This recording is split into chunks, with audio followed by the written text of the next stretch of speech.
तो इस वीडियो के अंदर हम डिस्कस कर चुके हैं इसका बीज लगाने का तरीका, इसके लिए मौसम, इसके लिए ज़मीन कैसी चाहिए, इसका फर्टिलाइज़र प्लान, इसकी वीड कंट्रोल कैसे होगा। इसकी हार्वेस्टिंग नॉर्मली जाके अप्रैल एंड या मई के अंदर स्टार्ट होती है। बिस्मिल्लाहिर्रहमानिर्रहीम, अस्सलाम वालेकुम। आज की जो वीडियो है आपके लिए दो वजूहात की वजह से बहुत काम की है। एक तो जो बीज बनाने का तरीका प्याज का मैं आप लोगों को सिखाऊंगा, ना सिर्फ उससे आपकी फसल इंतहाई सेहतमंद तैयार होगी, बल्कि बीज की मद में आप जो बहुत बड़ी इन्वेस्टमेंट करते हैं, जब भी हम कैलकुलेट करते हैं किसी भी फसल लगाने की, तो एक बड़ी कॉस्ट सीड की होती है, वो कम अज़ कम आधी हो जाएगी या आधी से भी ज़्यादा कम हो जाएगी। तो इस वीडियो को एंड तक ज़रूर देखिएगा। आज की इस वीडियो के अंदर मैं आप लोगों को बताऊंगा कि देसी प्याज का बीज किस तरीके से तैयार किया जा सकता है।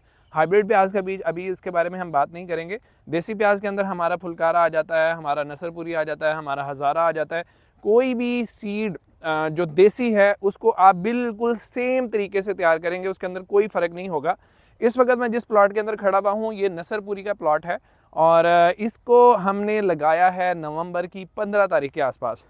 लेकिन इसको लगाने का जो पंजाब के अंदर टाइम होता है वो 15 नवंबर से लेके एंड दिसंबर तक आप उसको लगा सकते हैं। इसमें 15 नवंबर से लेके 10 दिसंबर तक तो बहुत अच्छा टाइम है। उसके बाद थोड़ा सा टेक्निकली टाइम अच्छा नहीं होता। मौसम बाद में अच्छा मिल गया तो बीज अच्छा बनेगा, अच्छा ना मिला तो बीज अपनी क्वांटिटी और क्वालिटी दोनों के अंदर थोड़ा सा कॉम्प्रोमाइज़ हो सकता है। तो सबसे पहले अगर हम लोग बात कर लें कि इसके लिए बीज किस किस्म का होना चाहिए, तो याद रखें बीज बनाने के लिए जो प्याज आपको चाहिए उसका अच्छी क्वालिटी का होना बहुत ज़्यादा ज़रूरी है। वो बहुत बड़े साइज़ का नहीं होना चाहिए, बहुत छोटे साइज़ का नहीं होना चाहिए, दरमियाने साइज़ का प्याज लें। उसके बाद प्याज ऐसा आप लोगों ने लेना है कि जिसकी जो गर्दन है, जहाँ वो भूखें और प्याज मिलता है, वो बहुत मोटी ना हो। बारीक गर्दन वाला प्याज आपका अगर होगा तो उससे आपके टिलर्स बहुत बेहतर बनेंगे, आपका प्याज बहुत अच्छा बनेगा। एक कन्फ्यूजन इसके अंदर आ जाती है कि हम जो प्याज है क्या वो ताज़ा ले सकते हैं या हमें पुराना प्याज ही चाहिए, क्या इसका डोरमेंसी पीरियड कोई नींद इसकी होती है। तो ये जो नसरपुरी प्याज आपके सामने लगा हुआ है, इसकी काश्त जुलाई के अंदर हुई थी और इसकी हार्वेस्टिंग नवंबर के अंदर हुई थी। हमने 5 से 10 दिन तक इसको खेत के अंदर उखाड़ने के बाद भूखे काट के धूप लगवाई और उसके बाद फिर इसको अपने फार्म के ऊपर ला के 4 से 5 दिन के अंदर शिफ्ट कर दिया।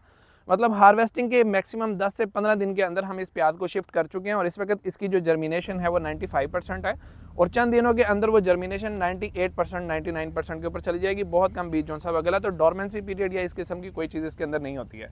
अगली चीज़ आ जाती है कि इसको ज़मीन कैसी चाहिए। तो रेतली मैरा ज़मीन जो सी है वो इसके लिए बहुत अच्छी है। हार्ड ज़मीनें इसके लिए उतनी अच्छी नहीं समझी जाती। लगाने का टाइम मैं आप लोगों को बता चुका हूँ। अब लगाने के तरीके के बारे में बात करते हैं। प्याज जो है इसको पिछले साल हमने ऐसे ही डायरेक्ट उठा के लगा दिया था, जिसकी वजह से उसकी जो टिलरिंग थी वो बहुत अच्छी नहीं हुई थी।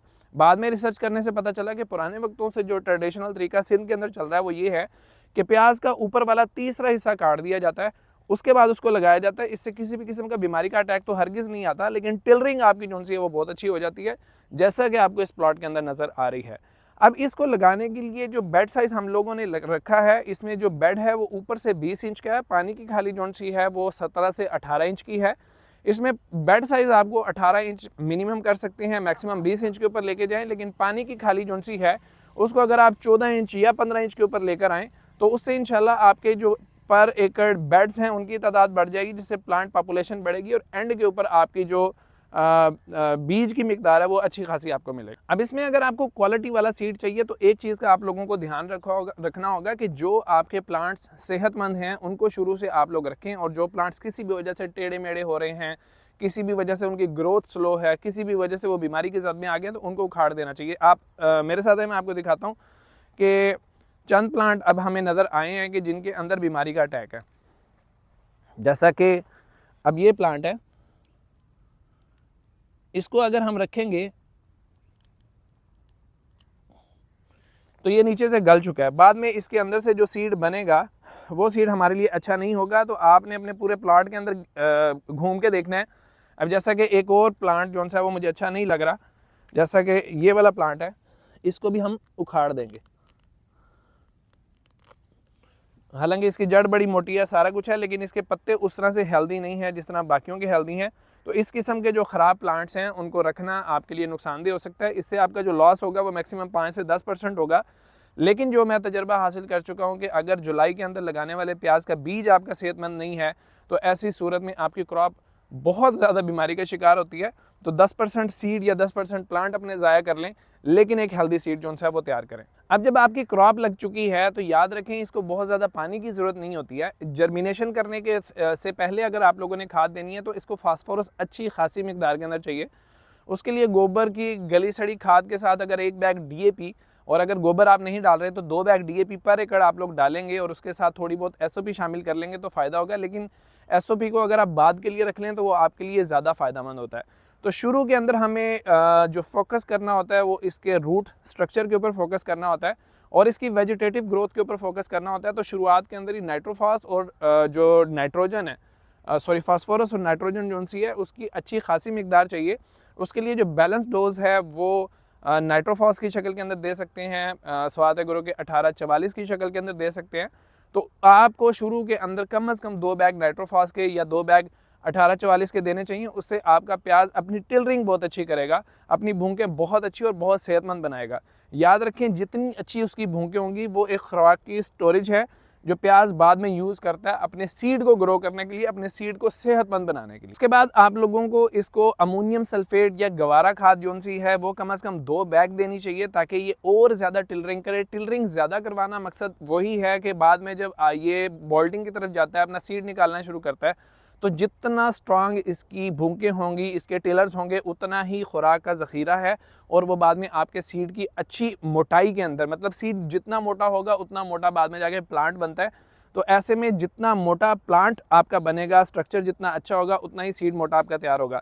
उसके बाद आपको एंड के ऊपर SOP के कम से कम 1 बैग, मैक्सिमम 2 बैग जो हैं वो आपको देने चाहिए।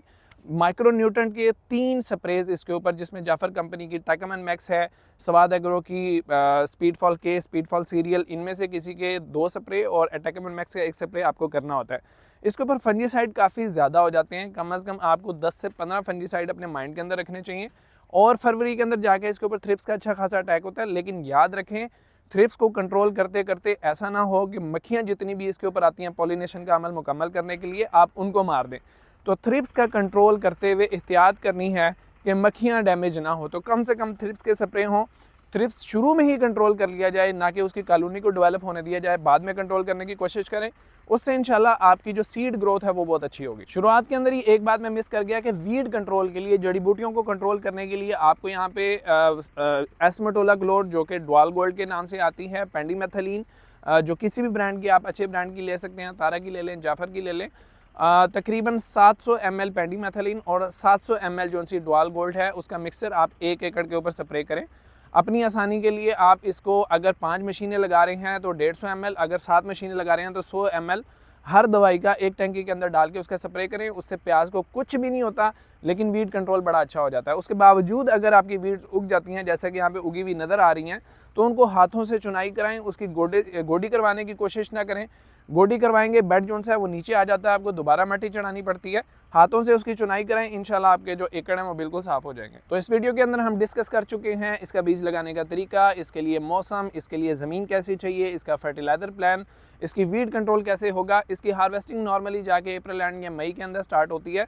2 चुनाइयाँ आपको सीड की करनी होती हैं। शुरुआती स्टेजेस के अंदर आप लोग अपना बीज अच्छा जो पक गया उसको हार्वेस्ट कर लेंगे, एक क्वालिटी के अंदर आएगा। फिर जो बाकी बचेगा आप उसकी ग्रेडिंग करके उसको इस्तेमाल करें।